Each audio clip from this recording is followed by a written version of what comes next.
real economic and trade concerns to Ukraine, human rights and restrictions on rights and freedoms in Hong Kong, including the case of Jimmy Lai and the completely unjustified sanctions against British parliamentarians.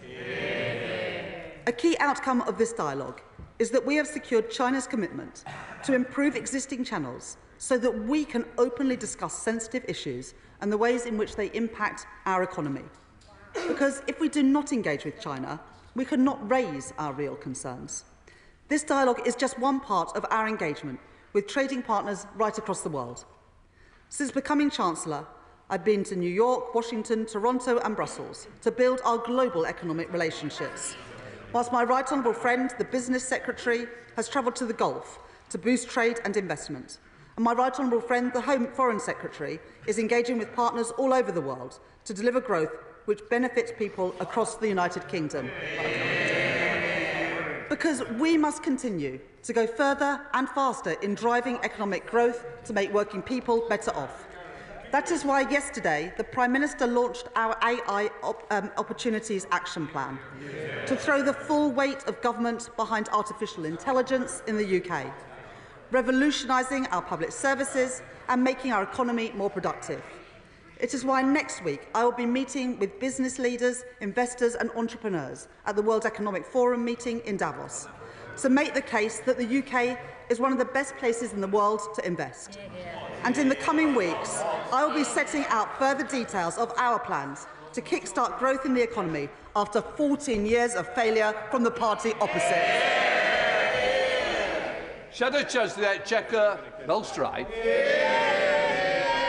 Mr. Speaker, thank you. Can I at the outset say it is good to see the Chancellor in her place and to thank her for advance sight of her statement.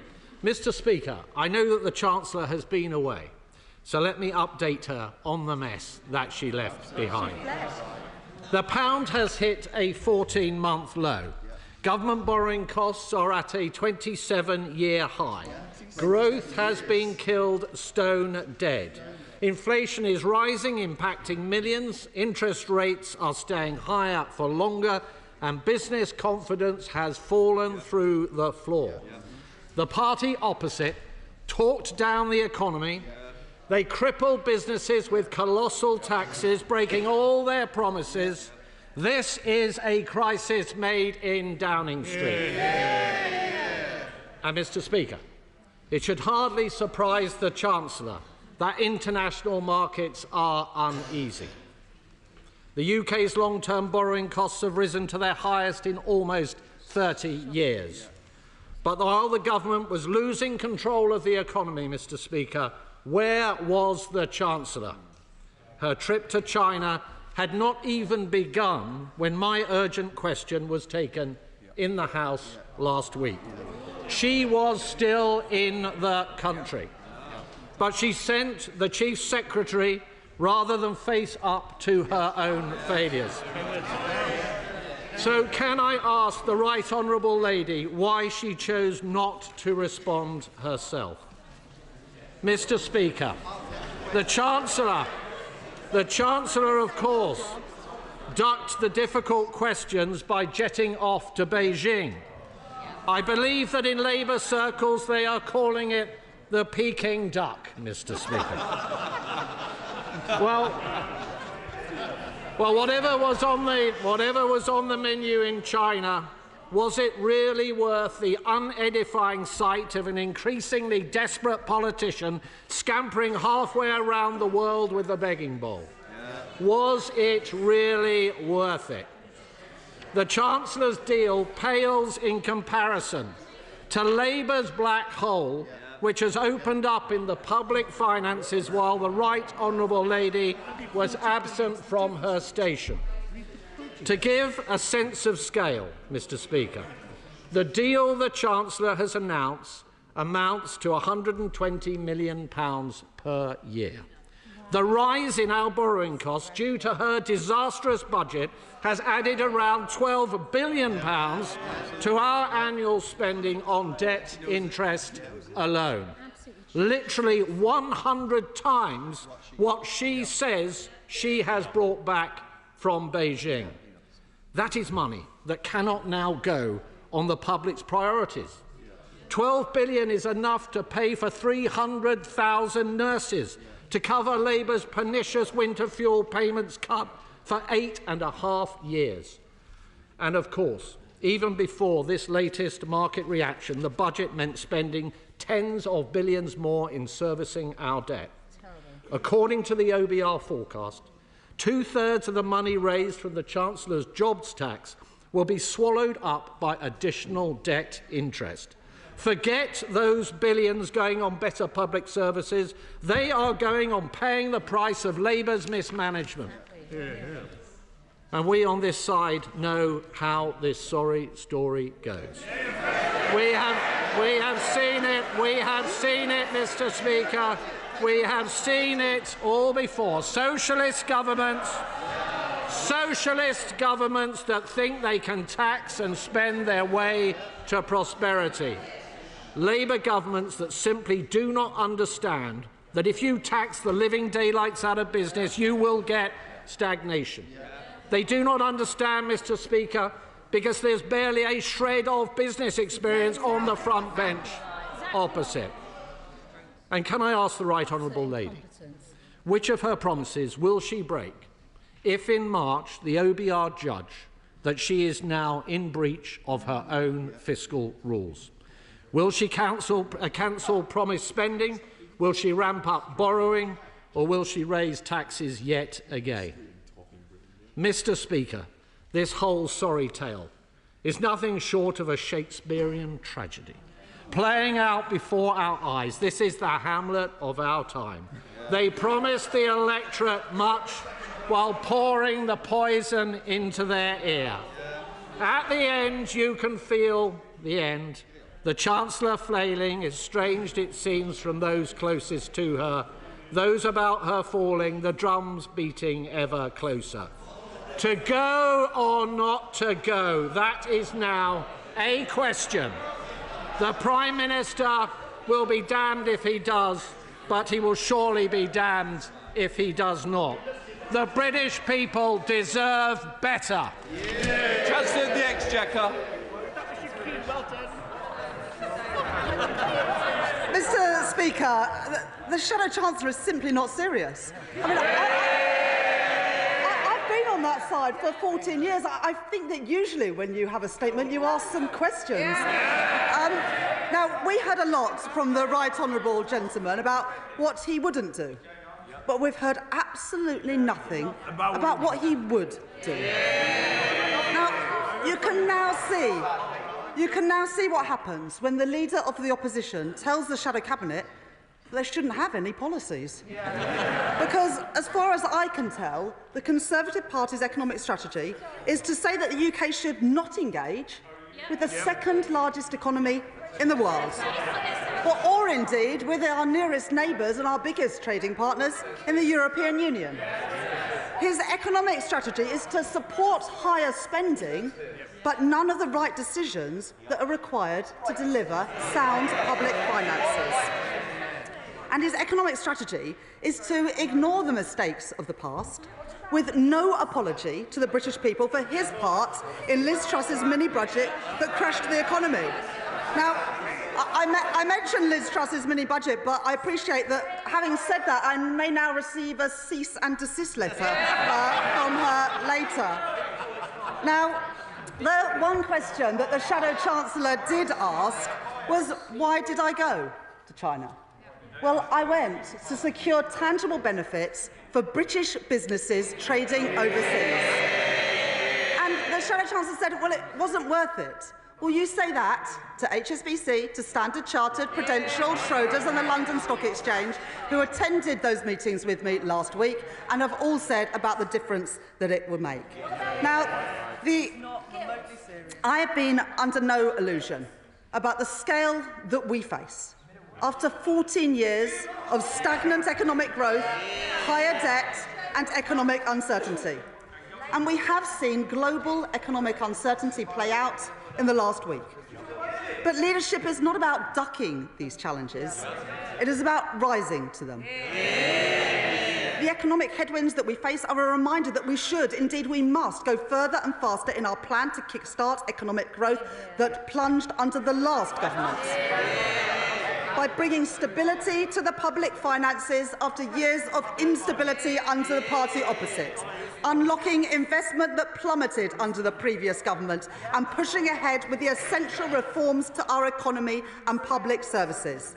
That is my message to the House today, because if we get it right, the prize on offer to us, to the British people, is immense.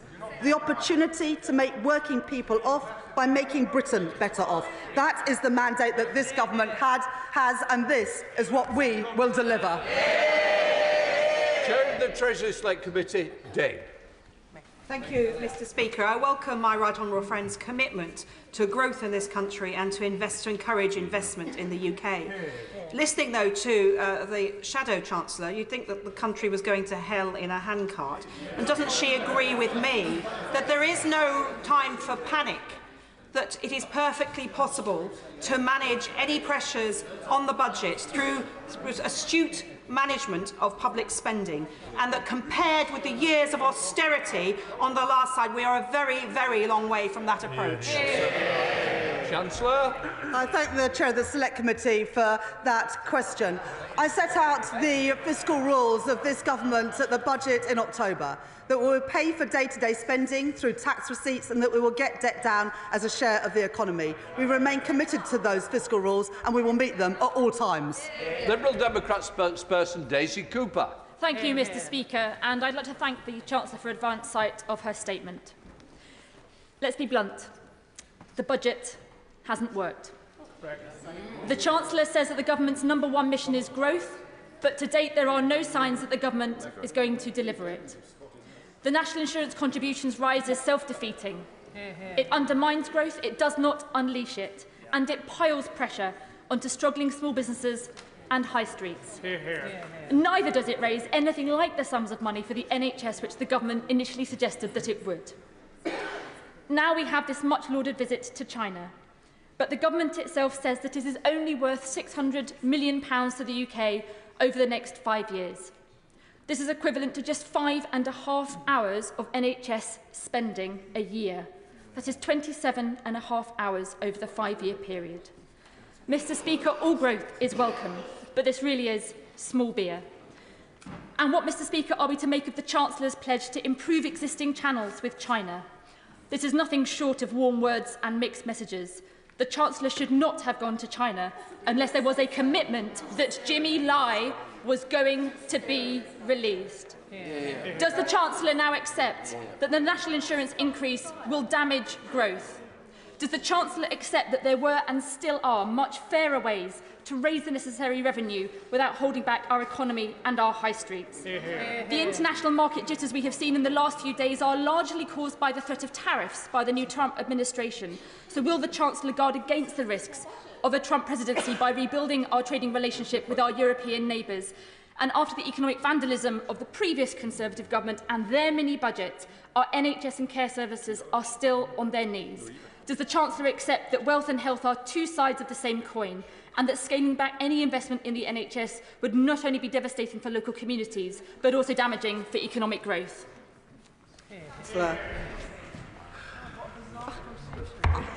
I'm slightly confused by the response from the Honourable Lady. They oppose every decision that we made to get the public finances under control at the budget, and now they say that we need to spend more on public services. Well, I'm afraid the Honourable Lady can't have it both ways. The only way that there's more money for our public services is by raising that, as we did in the budget, decisions that the Liberal Democrats apparently oppose. And then the Honourable Lady says that £600 million isn't worth it. Well, that's £600 million of tangible benefits for British businesses trading overseas. I would have thought that the Honourable Lady would welcome enhanced trade and investment as a way to create more good jobs, paying decent wages in St Albans and indeed in all of our constituencies. Now, the Honourable Lady says that we shouldn't go to China because we need to raise difficult issues. Well, I'm not sure how the Honourable Lady thinks we're going to raise difficult issues unless we engage with the second biggest economy in the world. And because I went to China, I was able to raise issues around human rights, around forced labour, around Hong Kong and Jimmy Lai, and around the sanctioning of parliamentarians. You can't raise those issues unless you were in the room. I was in the room and therefore able to do just that.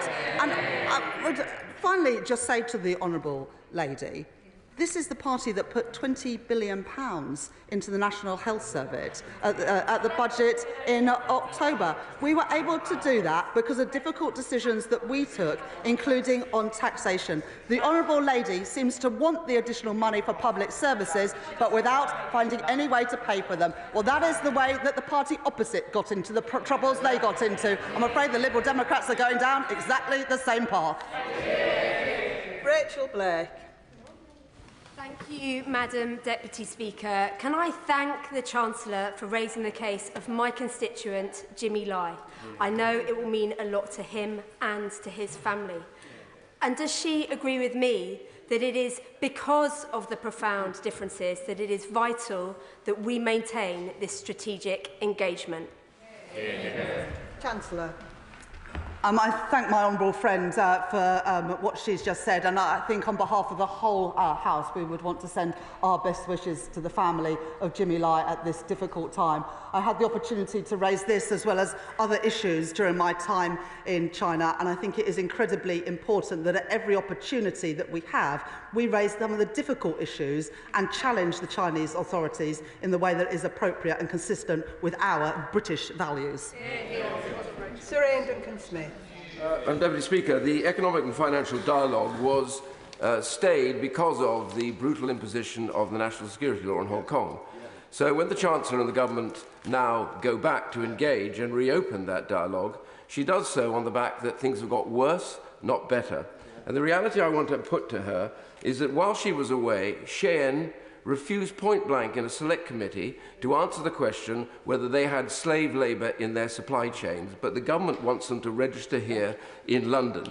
We have solar arrays being imported by the government here into the UK that demonstrably contain slave labour. So can I ask the Chancellor to be clear now to the House about the government's position on slave labour? Can she explain whether this government will allow any products or services or companies to align themselves here or import goods into here that contain any slave labour, no matter how important that import is? Chancellor of the Exchequer. I thank the right honourable gentleman for that question, and I know how importantly he takes this issue, along with so many other members on both sides of the House. Listing of companies in the UK is a decision for the Financial Conduct Authority, but any company listing on the London Stock Exchange has to live up to the responsibilities set out by the United Nations and the OECD on issues of forced labour, and this government is committed to working with international partners and businesses to ensure that global supply chains are free from human and labour rights abuses. As the right honourable gentleman knows, under Section 54 of the Modern Slavery Act 2015, commercial businesses who operate in the UK and have a turnover of more than £36 million are required to report annually on the steps they have taken, and quite right so, because modern slavery is absolutely abhorrent and this government continues to take steps to deal with it. Stephen Sander. Thank you, Madam Deputy Speaker. Firstly, may I remind members opposite that UK bond yields are rising for the same reason German and French bond yields are, and that is because they are tracking the US rate.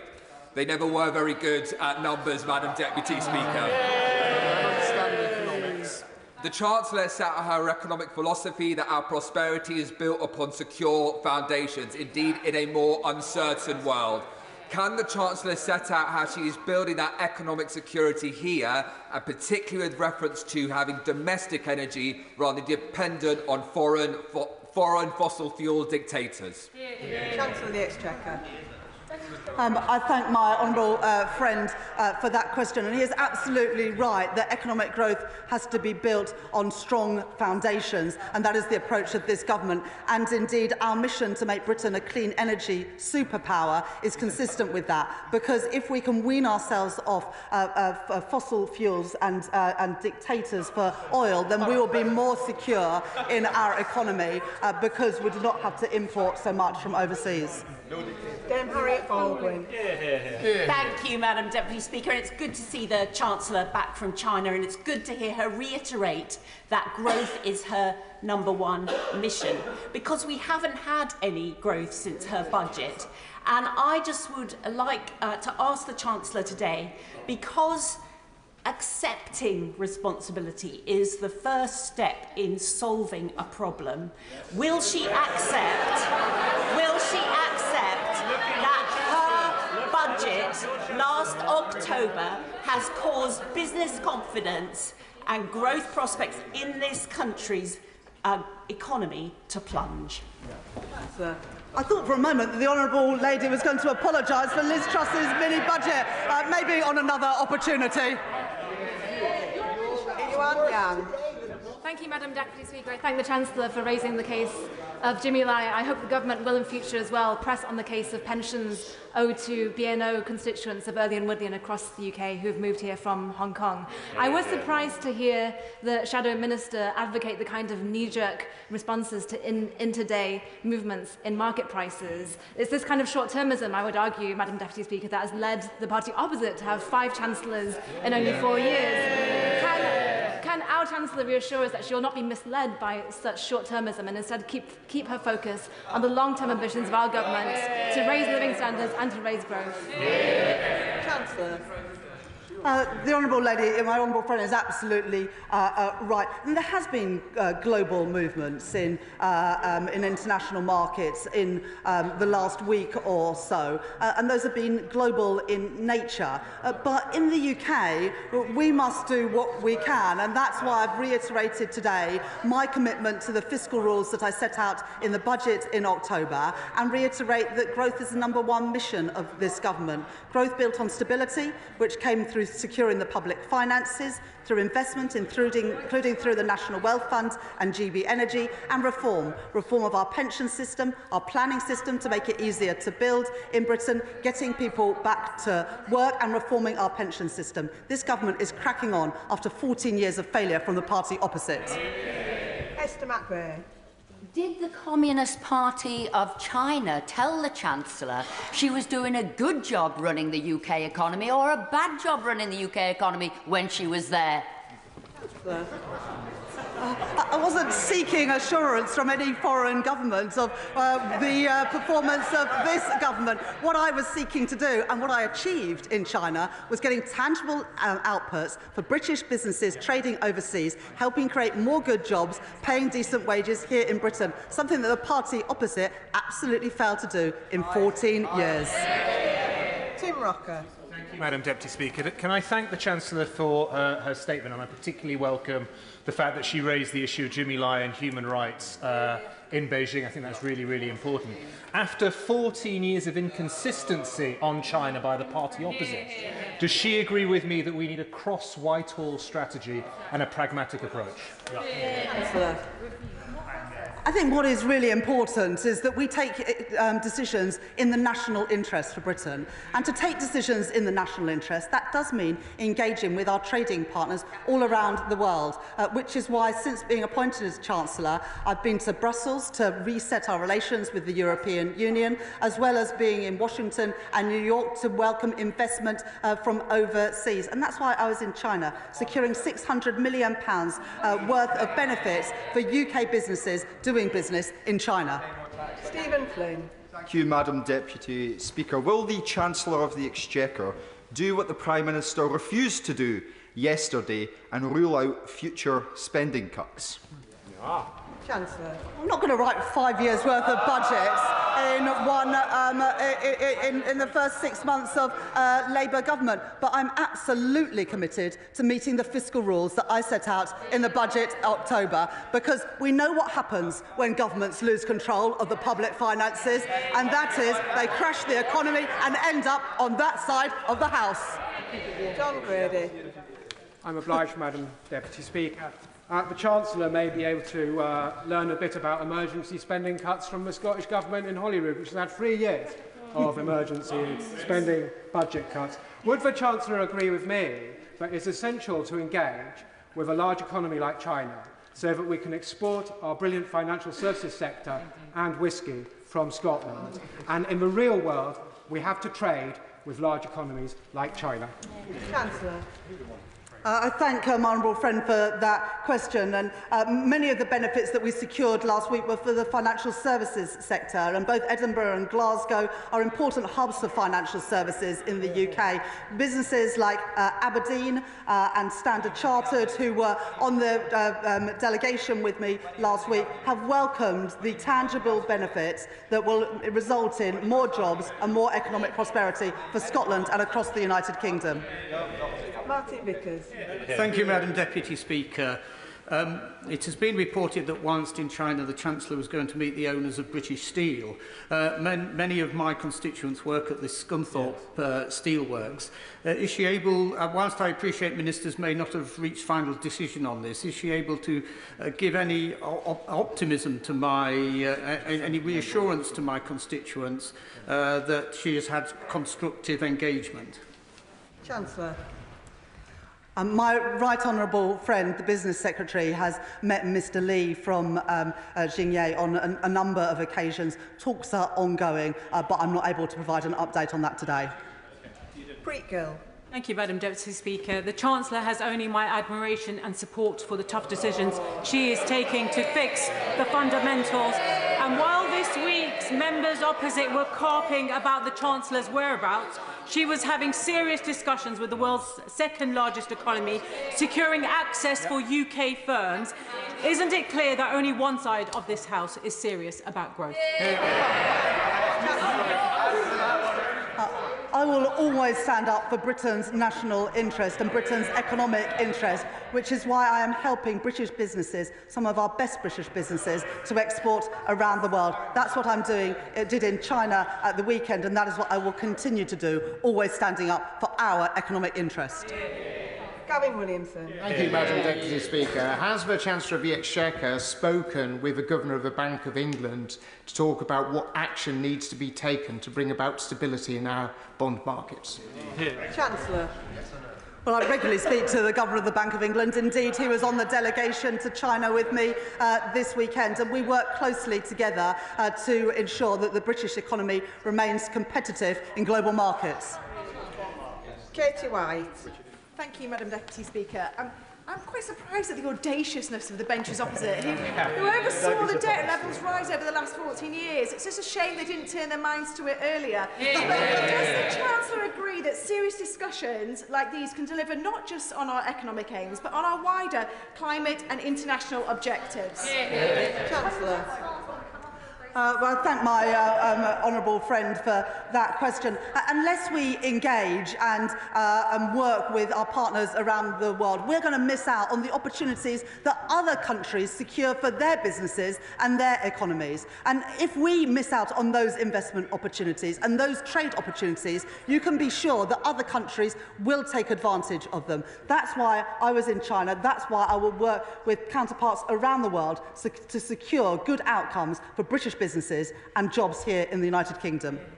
Dr Andrew Morrison. Thank you, Madam Deputy Speaker. The Chancellor has been raising human rights abuses in China, but did she get the opportunity to raise with her interlocutors the extrajudicial work of the United Front Work Department, particularly in relation to UK institutions and especially universities? Yes, good question.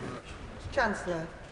I raised a number of issues around human rights abuses, labour issues, and indeed rights and freedoms in Hong Kong, including the case of Jimmy Lai. I raised that with all of the ministers that I met in China, always standing up for our values and our interests. Thank you, Madam Deputy Speaker. Unlike the party bickering on the opposition, we are cutting deals in the British national interest and putting Britain at the frontier. 600 million just over this weekend, an AI opportunities plan just this week. Hear, hear. Does the Chancellor agree with me that we are the party of action, they are the party of rhetoric? I thank my honourable friend for that question. You know, we're on this side of the House are not going to apologise by getting a good deal for British businesses and people working for them. I'm determined to leave no stone unturned in ensuring that British businesses have the rights and the freedoms to export and trade around the world, helping to create good jobs here in Britain. Sarah Olney. Thank you very much, Madam Deputy Speaker. UK exports to China currently represent less than 10% of UK total exports, whereas our exports to the EU represent over 40%, representing as it does the greater opportunities available to our small and medium enterprises in trading with the EU. Will the Chancellor commit to spending 4 times as much time talking to our European partners about our trading opportunities as she has done to China? Chancellor, I would just say to the honourable lady, it's not either or. We can't write off one country and say we're going to put all our eggs in a different basket. China is our 4th biggest trading partner, and we can't miss out on opportunities for a country that is growing quickly with an expanding middle class, where there are huge export opportunities. But as the honourable lady knows, I was in Brussels in December to reset our relations, the first British Chancellor to go to a Eurogroup meeting since we left the European Union. So I'm leaving no stone unturned to exploit export opportunities for British businesses. Callum Anderson. And I thank the Chancellor for her statement. Can she set out in more detail how the government intends to help reinvigorate the UK-China Stock Connect so that UK companies and investors can access Chinese capital markets and vice versa? Chancellor. Stock Connect is an initiative first set up by former Conservative Chancellor Philip Hammond to improve links between the Shanghai and the London stock exchanges to help Chinese businesses access capital on UK financial markets. That's good for financial services firms operating in London, and the enhancement of that Stock Connect scheme at the weekend offers new opportunities for British businesses in financial services in the UK. Dr. Luke Evans. Thank you, Madam Deputy Speaker. As the Chancellor flew east, the pound plummeted south and government debt rocketed north. Why? Because the markets don't believe her plan for growth. This is the fundamental issue. So I'd like to pick up the question from my honourable friend from behind me, is what is she going to say to the markets to make them believe she really does understand how to deliver growth in the UK? Chancellor. There's been a global volatility in markets. I don't believe that it is reasonable to suggest that the reason why bond yields in the United States, in Germany and France have risen is because of decisions made by this government. I think the honourable member opposite should just get real. Brian Leishman. Thank you very much, Madam Deputy Speaker, and thanks to the Chancellor for her statement. In regards raising money for public services, then an annual wealth tax on the multimillionaire and billionaire class would certainly achieve that. However, a conversation for another day. On to China. My right honourable friend and I have had previous discussions regarding the closure of the Grangemouth refinery, of which PetroChina, part of the Chinese state-owned China National Petroleum Corporation, is heavily involved in. If the refinery closes, then thousands of jobs will be lost. This is not just a constituency issue for me. It will impact all of Scotland, as our fuel and national security will be severely weakened. Did the Chancellor speak about the issue with her Chinese counterparts? And if not, will she do so? Chancellor. I thank my honourable friend for that question. We're working closely with the Scottish Government to ensure that there's a bright future for the people of Grangemouth, because deindustrialisation should not be the future for communities, including in Scotland. Richard Vice. Thank you, Madam Deputy Speaker. Well, the data shows, Chancellor, in September and October that the economy is falling. It's going down. and the markets are expressing their clear concerns, the currency markets, the bond markets, in selling off, that actually there is no growth and that the economy continues to fall. If the Chancellor is so confident, can she confirm to the House when the economy will start growing again? Chancellor. I thank the honourable gentleman for that question. Growth is the #1 mission of this Labour government. But the truth is, it's not possible to turn things around quickly after 14 years of lacklustre growth and declining living standards from the party opposite. But we're leaving no stone unturned, which is why last week in China we secured £600 million worth of tangible benefits for the UK economy, helping great British businesses exporting overseas. Nestle Calix-Scan. Thank you very much, Madam Deputy Speaker. Does the Chancellor agree with me that developing our economic and trading relationships with other nations is one of many important levers? And alongside that approach, public investment, planning reforms, and the absence under the Conservative government of industrial strategy, which was problematic, will be returned under this government so that we can see economic growth. Chancellor. The best way to grow an economy is to boost investment in an economy. And the truth is, under the Conservatives, we were the only G7 economy where investment stood at less than 20% of GDP. That is the inheritance that this party was bequeathed by the party opposite. And we're beginning to turn that around by the creation of a national wealth fund to leverage in private sector investment, planning reform to get Britain building again, and pensions reform to unlock £80 billion of investment to help small and start-up businesses to grow. We're turning things around after 14 years of failure from the party opposite. Paul Holmes. Thank you, Madam Deputy Speaker. While the Chancellor was in China securing her measly £600 million, borrowing rates reached the highest that they have been since 2008. And in 2023, she said her budget would be a budget with real ambition to fix the foundations, a budget that would rebuild Britain. How's that going when her mess has caused the borrowing to be the highest it's been since 2008 and making real working people in this country suffer? Well, I'm not sure if the honourable gentleman follows global financial markets, but borrowing costs for countries around the world have increased. But what we saw under Liz Truss's mini-budget was something unique to the United Kingdom, where it was just UK markets affected because of the decisions by the party opposite. Chris MacDonald. Thank you, Madam Deputy Speaker. It's great to see our Chancellor of the Exchequer working with international business and winning investment for the UK. Does she agree with me that whilst the party opposite were happy to sell out our heavy industry to China, leading to the end of steelmaking in Teesside after 150 years, our industrial strategy is delivering investment in steel, in chemicals and life sciences, in Stockton North, in Teesside and across the UK? Chancellor. The National Wealth Fund created by this government is to get investment into industries like carbon capture and storage, green hydrogen, ports, and indeed in steel. And we were really pleased at the end of last year to be able to announce investment in carbon capture and storage in Merseyside and Teesside, securing billions of pounds of investment into those economies and securing many thousands of jobs. Luke Murphy. Thank you, Madam Deputy Speaker, and I thank the Chancellor for her statement. I do think it's worth reminding the House that under the previous government, business investment fell to 28 out of 31 OECD countries, lower than Latvia, Slovenia and Hungary.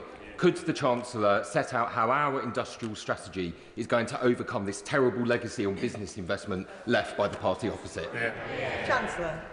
Well, one of the reasons for such poor investment and the lowest investment out of all the G7 economies is because our planning system makes it so hard to get anything done in this country. And that's why the planning and infrastructure bill that's being brought forward by my right honourable friend, the Deputy Prime Minister, will turn that around, making it easier to invest in transport, in digital, in housing and so much more. That is the way to get our economy growing after 14 years of failure. Carla Lockhart. Thank you, Madam Deputy Speaker, and can I thank the Chancellor for her statement. China, New York, Washington, Toronto and Brussels to build economic relationships, yet won't take time to speak with the Ulster Farmers Union, the NFU, the Farmers Union of Wales, the NFU Scotland, to hear first-hand the devastating impact that her death tax is going to have on family farms and small businesses. When will the Chancellor realise no matter what deals she does around the world, and I welcome them, Rome is burning around her. Agriculture is the backbone of our economy, and therefore will she commit to meet with me on behalf of the thousands of farmers whose farms are going to be decimated by her death tax? Chancellor. I've had the opportunity on a couple of occasions now to meet the First Minister and the Deputy First Minister from Northern Ireland, and I'm sure that my right honourable friend, the Environment Secretary, would be happy to meet with colleagues from Northern Ireland. But the truth is, Madam Deputy Speaker, we inherited a £22 billion black hole in the public finances from the party opposite, and to ensure that we can stabilise our public finances, we had to make difficult decisions on taxes. And at the moment, we hear from the party opposites they don't like the increases in taxes, but they want the increases in public spending. Well, Madam Deputy Speaker, you can't have it both ways. Polly Billington. Thank you, Madam Deputy Speaker, and I welcome my right honourable friend's statement. Could she elaborate further how this visit and the discussions she has started are not just consistent with, but are a vital part of the government's approach to China? Cooperate where we can, compete where we need to, and challenge where we must. Chancellor. I thank my honourable friend for that question. This was the first economic and financial dialogue between our two countries since 2019, and since then other countries around the world have continued to engage with China, securing tangible benefits for their economies. I don't want UK businesses and people working in our country to miss out, and that's why this weekend we secured £600 million worth of tangible benefits for businesses exporting to China, therefore helping to create more good jobs, paying decent wages in our country. Nick Timothy. Thank you, Madam Deputy Speaker. I'm slightly worried that investors will be watching this statement and wonder what planet the Chancellor is on. She just said that she's investing in transport infrastructure. She's actually cutting transport capital budgets.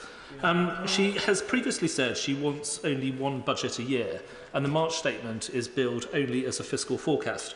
Can she rule out any new tax rises or departmental spending cuts in the March budget, in the March statement, or will the fiscal forecast become an emergency budget? Chancellor.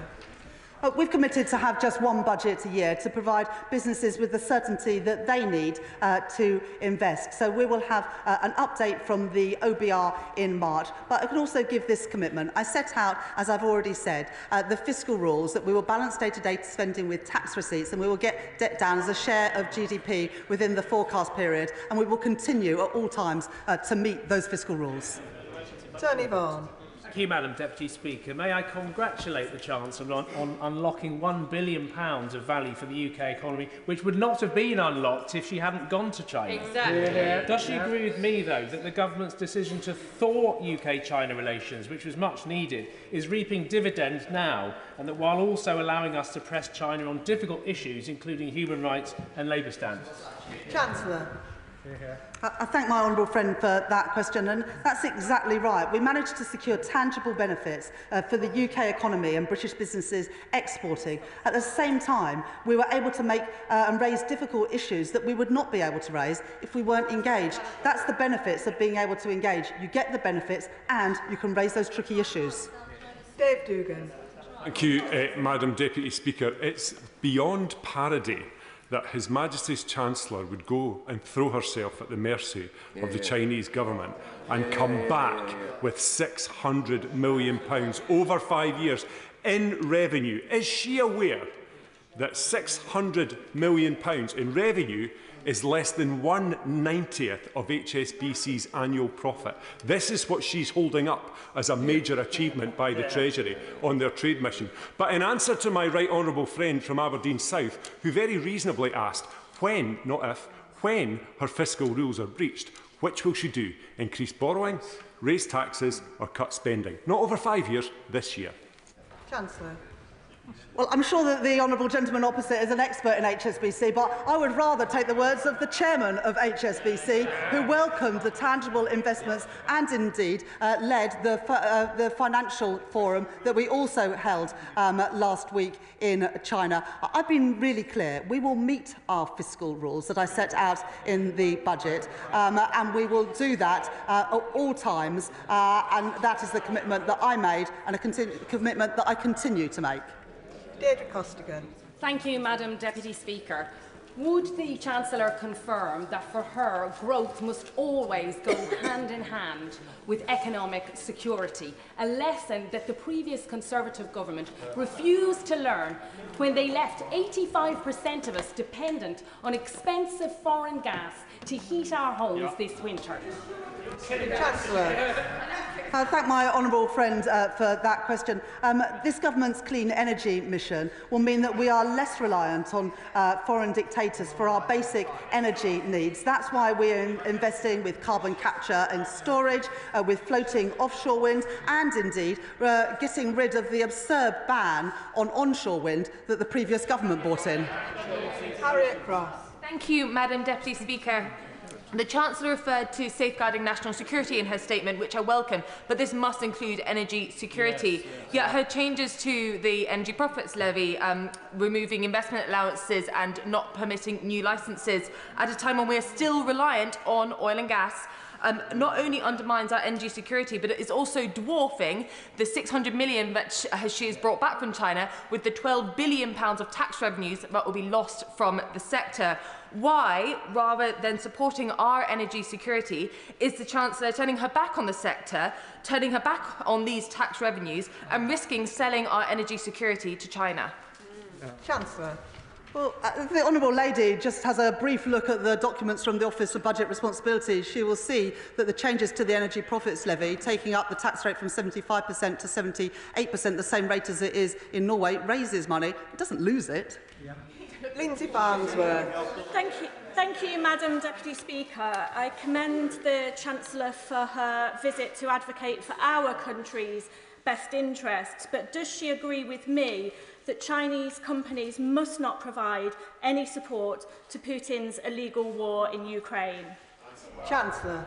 I absolutely agree with my honourable friend, and I raised such issues with my counterparts in China at the weekend. It's really important that whenever we engage with foreign governments, that we also raise issues consistent with our values, including Chinese companies supplying Russian government with materials that are used in Russia's illegal invasion of Ukraine. Jim Allister. Did the Chancellor raise any concerns, or indeed does she have any concerns, about the Confucius Institute, the Chinese government-backed operation across the United Kingdom? Did she raise any concerns about that? And in respect of Jimmy Lai, what answer did she get? Chancellor. When our Prime Minister met with President Xi Jinping in Rio last year, they agreed that one of the points of re-engagement was that we were able to make clear our concerns about a range of issues, but in a way that was private, and I'm not going to go into the details of that conversations, but with all of the Chinese officials that I met at the weekend, I raised these issues. And the problem is that the party opposite, for all their chuntering, they didn't raise these issues because they didn't even engage. Ben Coleman. Madam Deputy Speaker, my constituents in Chelsea and Fulham, many of whom work in financial services, will have been amazed, I think, just as I was now, when the Shadow Chancellor, in a fit of pique, demanded that the Chancellor should have come home from China to talk to him in this House, rather than promote growth, access to the world's second largest market, and winning new licences, winning quota allocations for financial services businesses, with, as anybody who's taken the trouble to listen carefully to the Chancellor will have recognised, more on the way. So what does the Chancellor think the City and the banks that accompanied her would have preferred in the long-term interests of this country? Stay in China to win for this country, or come home to satisfy the Shadow Chancellor's fit of pique? Chancellor of the Exchequer. Well, you just have to look at what the businesses have already said about the deal that we managed to secure last week. Tangible benefits for British businesses exporting to China, helping to create more good jobs, paying decent wages here in Britain. It's been welcomed by businesses. It's a shame that the party opposite no longer stands up for British businesses. Ben Spencer. Thank you, Madam Deputy Speaker. We have an embargo on Russian oil and gas. China continues to import it, and apparently Russia will be China's #1 supplier this year. Did she raise this with her counterparts on her trip to China? And what assessment has she made of her deal so that it doesn't inadvertently support the Russian war effort? Chancellor. As I've already said in the House today, I raised the issue about Chinese companies supplying the Russian government. I raised those issues, and indeed the honourable member will know that last week, alongside the United States, we increased sanctions on Russian oil and gas to make it harder for Putin to continue to conduct his illegal war. Chris Vins. Deputy Speaker, can the Chancellor outline how this visit is an example of ongoing dialogue with the international community which will benefit businesses and residents in my constituency of Harlow? And while we're quoting Shakespeare, will she agree with me that there's something rotten in the state of the Conservative Party? or perhaps the Conservative Party is in a rotten state? Chancellor. I'm glad that my honourable friend has used the 50 minutes of this statement to come up with such a good line. Look, my honourable friend is absolutely right that many people working in Harlow work in the financial services sector and will very much welcome the enhanced licences and quotas and licences, incidentally, that many other countries and their banks already have because their governments have engaged with China. Those are opportunities that we've missed out on in Britain for far too long because for 6 years we failed to be involved in an economic and financial dialogue whilst other governments cracked on and made sure that they supported and stood up for their national interest. Thank you, Madam Deputy Speaker. Notwithstanding the importance of China as a trading partner, can the Chancellor please explain to the House what steps the government is taking to address the issues of forced labour links with Uyghur workers in supply chains and fast fashion companies like Shein? Can the Minister provide data on the extent of forced labour in UK supply chains, especially in the garment sector, and outline any actions to strengthen due diligence requirements for companies sourcing from known human rights abuse areas like Xinjiang? Chancellor. I thank the honourable gentleman for his question. As I've already set out, one of the issues that I was able to raise with my counterparts in China was issues around forced labour, particularly in Xinjiang. And as I said in answer to the question from the right honourable gentleman, the member for Chingford and Wood Green, I also have been really clear that any company seeking to list in London has to meet stringent requirements as set out by the United Nations and the OECD on labour supply and the treatment of workers. Final question in this statement, Jim Shannon. Thank you, Madam Deputy Speaker. Whilst I welcome the UK-China Economic and Financial Dialogue Agreement, however, as Chair, and the Chancellor will know this, however, as Chair of the APPG for Freedom of Religious Belief, I have repeatedly in this House highlighted human rights abuses in China, with the Uyghur Muslims, with Tibetan Buddhists, with Christians in Hong Kong and China. How will the Government and the Chancellor ensure safeguards to British money and goods are put in place to ensure that economic engagements do not directly support these violations? Human rights concerns, forced labour, denial of religious freedom, ongoing suppression in Xinjiang, Tibet, Hong Kong and Taiwan must be remembered at all costs in all deals with China. Thank you. Answer the Exchequer. I thank the honourable gentleman for that thoughtful question. It's important that when we engage with China that we cooperate where we can compete where necessary, but that we challenge whenever our values do not align. Like the honourable gentleman, I care deeply about issues of religious freedom and also about issues of forced labour. But that's the whole point about engaging, because you have to engage in the world as it is, not as the world as we would like it to be. And it is through these engagements engagements that we are able to raise even some of the most difficult of issues and be very clear about the values of our great country. That concludes the statement, and I'll now give a few moments for the front benches to swap over.